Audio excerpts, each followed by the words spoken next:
Yasser sent to a private list that was leaked August 2016, he admits he had doubts regarding the preservation of the Quran. Yasser Qadhi states, I am personally aware of around a dozen Muslims in academia who had major crises of faith, and perhaps one who has left the faith because of this issue. And I have also confessed on this list that my own personal crisis of knowledge, I wouldn't really call it a faith crisis, although perhaps it came close, was when I entered into this realm during my first year at Yale and felt my world come crashing down in front of me.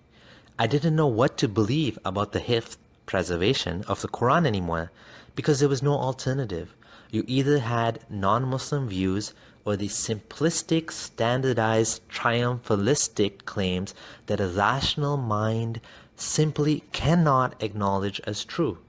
So he's saying that because of what he learned, his world has come crashing down, that dozens of Muslims in academia had major crises of faith by studying this content, that he doesn't know how to make sense of the preservation. Selama hampir setahun mengajar di UIN adalah tidak adanya tradisi untuk mengkaji kitab-kitab klasik. Ya. Kalau kita mengkaji ulumul Quran atau tafsir, rujukan kita itu Pak Quraisy atau yang lain-lain ya. Apalagi kemudian ada diktat gitu yang kemudian yang dibuat hanya untuk dihafal. Ya kan misalnya ini terbagi menjadi 4 gitu. Maka kemudian sebutkan. Pertanyaannya kan memang suruh menghafal ya. Nah, di barat yang saya kenal adalah minat untuk mengkaji kitab-kitab klasik yang menjadi warisan kita.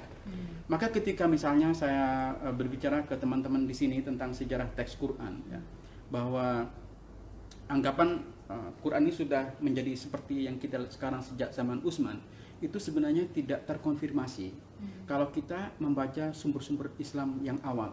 Ya, saya misalnya mengajukan satu sumber yang ditulis oleh Ibnu Abi Dawud Al-Sijistani ya, berjudul Kitabul Mashahif. Judulnya saja kan menarik, Kitabul Mashahif, kitab tentang mushaf bukan satu mushaf. Saya misalnya menceritakan bahwa di kitab itu ada kebijakan dari Khalifah kelima Abdul Malik bin Marwan bersama gubernurnya di Irak untuk membentuk satu komite mengedit Al-Quran. Kan luar biasa sekali. Jadi proses editing Al-Quran itu bahkan masih berlangsung hingga periode Abdul Malik bin Marwan. Dan itu Abdul Malik bin Marwan itu dia mati tahun 705. Jadi awal abad ke-8 itu masih berlangsung proses editing Quran. Dan itu masuk akal menurut saya. Jadi semua kitab suci itu proses kanonisasinya itu perlu waktu yang panjang. Ya, misalnya Hebrew Bible, kitabnya orang-orang Yahudi, itu perlu berapa lama untuk menjadi kitab seperti yang kita lihat sekarang? Itu perlu ribuan tahun. Kalau kita yakin kitab ini pertama kali diturunkan kepada Nabi Musa.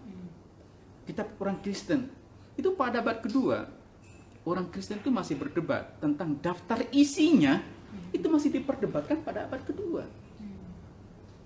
Jadi proses perlu waktu panjang sekali. Semua kitab suci menjadi kitab yang kita lihat sekarang. Dalam tradisi Hindu, Vedas, itu justru dikumpulkan oleh orang Inggris yang kemudian diyakini sebagai kitab sucinya orang Hindu sekarang, oleh orang Hindu sendiri. Padahal yang ngumpulin itu penjajah. Jadi semua kitab suci itu proses menjadi seperti yang kita lihat sekarang, membutuhkan waktu yang lama. Maka pertanyaannya adalah, apakah Al-Quran ini pengecualian? Kalau kita baca sumber ternyata tidak. Ya, misalnya dalam Kitabul Mashahif itu diceritakan bagaimana anggota komite itu berdebat tentang bacaannya yang benar gimana sih. Itu loh yang saya sangat kagum dengan sumber-sumber klasik kita. Betapa terbukanya ulama-ulama kita dulu. Kita yang hidup di abad 21 itu malah tertutup. Ya. Dulu, kok salah satu yang terlibat dalam komite ini namanya Ubaidullah bin Ziyad. Itu berdebat dengan gubernur Irak namanya Hajjaj bin Yusuf yang sangat keras. Dan karena itu bacaan yang tersisa sekarang itu bacaan Hajjaj bin Yusuf. Karena dia penguasa. Selalu ortodoksi itu dibentuk oleh penguasa. Itu sudah jelas. Itu kalau Anda baca tesisnya Talal Asad itu sudah ortodoksi dan kekuasaan itu tidak bisa dipisahkan. Itu ada perdebatan yang sangat menarik ya. Bagaimana Ubaidullah bin Sa'd itu mengusulkan bacaan yang lain, Mas. Misalnya di surah Al-Mu'minun ayat 86 apa gitu, 87, 86. Itu ada ayat Quran kan Qul man rabbus samawati sab'in wal arsyil azim sayaquluna lillahi. Itu kata Ubaidullah bin Sa'd, ini antara pertanyaan dan jawaban gak matching ini. Jadi siapakah Tuhan langit yang 7 dan arsy yang agung? Mereka akan menjawab milik Allah. Katanya kalau pertanyaannya kulliman, betul jawabannya ya lillahi. Tapi karena pertanyaannya kulman, maka lillahi harus dijawab ditambah alif menjadi sayakunallahu, itu baru matching. Karena itu Ubaidullah bin Ziyad itu disebutkan menambah 2000 alif ke dalam Quran. Jadi proses editing Quran itu masih berlangsung. Kita saja kan iman betul, pokoknya ini sudah seperti ya kita iman ya, kita beriman, tapi secara scholarly enggak bisa dipertahankan keimanan kita. Tetapi apakah itu menggoyahkan iman? Seharusnya tidak. Jadi iman itu jangan kemudian menjadikan kita, maka ada moto di Notre Dame, karena saya suka nyebut Notre Dame karena kampus. Moto di Notre Dame itu faith seeking knowledge. Jadi keyakinan itu harus terus melanjutkan mencari pengetahuan. Nah di kita biasanya kalau sudah faith itu sudah nggak ada pengetahuan, selesai, menutup pengetahuan. Maka seharusnya kan faith ini justru memburu. Makanya saya dulu ulama kita sangat terbuka, Mas Komar, kan orang seperti Ghazali misalnya, itu metodenya taskik, dia ragu dulu baru beriman, bukan beriman kemudian berhenti kan. Itu kita sekarang tetap tutup sekali ya. Jangankan ngomong kayak begini, ngomong tentang Quran apalagi itu pasti kalau bilang Quran ini nggak selesai pada masa Utsman, itu ulama-ulama kita itu, bahkan orang seperti Aisyah istri Nabi itu mengatakan banyak yang salah dalam Al-Quran itu karena para penulisnya ngantuk. Utsman itu terekam dalam sumber-sumber Muslim. Anda kalau baca Itqan itu ada Utsman, orang yang berinisiasi melahirkan kitab kita ini, itu mengatakan ada lahan di Quran, tapi kami orang-orang Arab tahu cara membaca yang benar. Itu Utsman dulu. Kalau kita katakan ini sekarang, habis kita. Ya.